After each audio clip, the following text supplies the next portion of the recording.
one of the best days of my life. Yeah. It's one of the days when I felt the most love. Yeah. Like, cause we brought champagne. I know they sprayed me like I'm in Wisconsin. They're like, this is how we do it in Miami. And what I would love to reflect back to you is how it wasn't about how you would do it or why you would do it. It was like, who would I be? One of the things that I loved the most about that whole process was who I became in that process.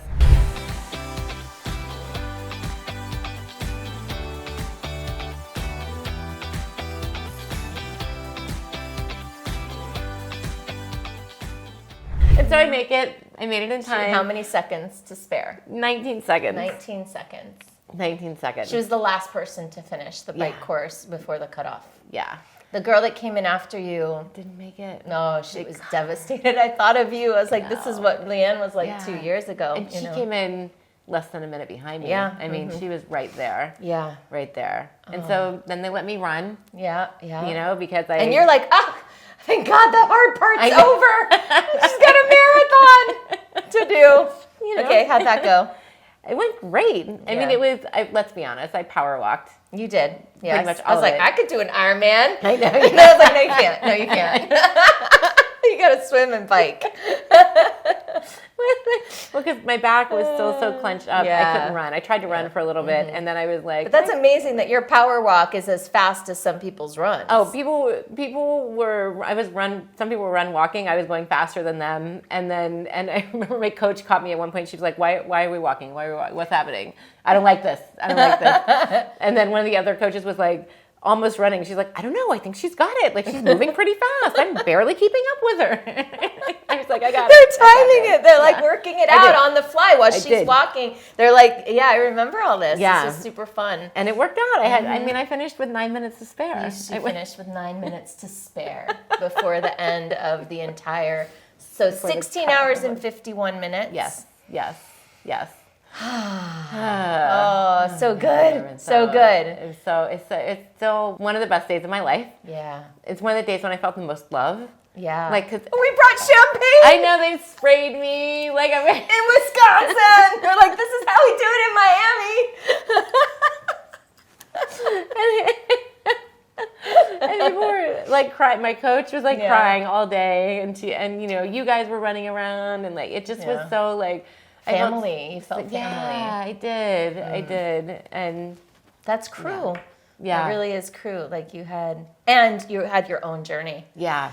I mean, it really follows your formula so beautifully. You committed to yourself. Like, this is what I'm committed to doing. You connected to that outcome. So what I noticed and what I would love to reflect back to you is how it wasn't about how you would do it or why you would do it. It was like, who would I be, right? It seems to be like the fundamental, and I think that's a really interesting question for you to ask in your keynotes. Not that we're doing a coaching session right now, but we're going to brainstorm later, and I can't help myself. But like, how cool is that question?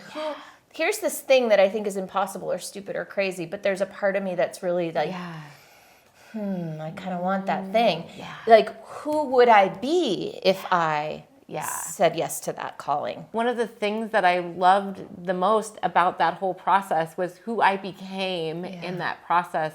And even in the midst of who am I when I go on I'm just going to go run for 3 hours today. Yeah. Like, who does that? No, I do that. And then, you know, it just changes so much.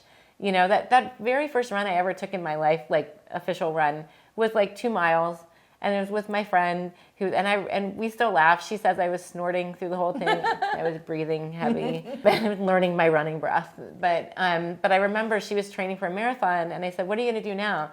She goes, "Oh, I'm going to go run 6 more miles." And I was like, "Oh, who runs that far?" It's crazy. Yeah. And then it's like, then I became that person who was like, I'm going to go run for 3 hours today. I'm going to go on a 4-hour bike ride, and then I'm going to run for half an hour. Wow. Like, it's just, and I can. Yeah. You know? Yeah. I can. You can train your body to do anything. Wow. Anything. Talking to you, I definitely feel the calling to just do things, to like claim something, and even if it's a little crazy or out there or different or right? And it doesn't have to be that extreme. Okay, it doesn't have to even be that extreme. Because look, for me, the first 2 miles was a stretch. Got it. Then a 5K. Got it. You didn't start out with that Ironman idea. No. Right. So the key is like, who's this next version? Yeah. And it was like, oh, I kind of like that. Maybe I could run a marathon. Yeah, well, it feels to me like it was that those stages kind of coincided with versions of you. Like,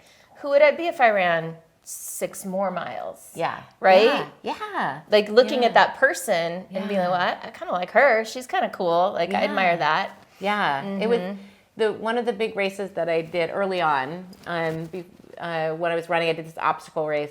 And I remember that finish line too, because I feel like a new version of me. There was like a athletic side to me. An athlete that I had never tapped into before, and in fact had really pushed aside. Got it. Because I was the girl in when I was like 10, and somehow I found myself on a softball team. I don't know how that happened. Okay. And but on game day I would get stomach aches.